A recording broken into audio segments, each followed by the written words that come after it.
স্বার্থপর এই দুনিয়া, খোদার কসম কারোর জন্য থামে না, বড় স্বার্থপর।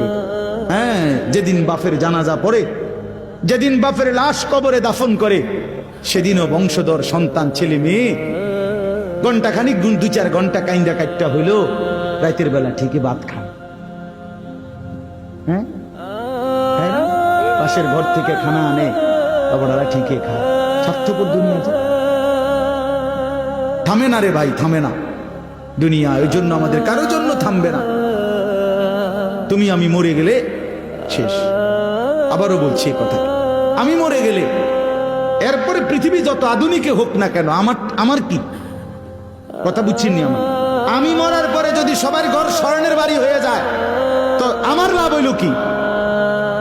আমার মৃত্যুর পরে যদি সব মানুষ আধুনিক হইয়া সাঁদের দেশেও জায়গা, আমার ফায়দা কি? আমি তো না, আমি তো মরে গেলাম।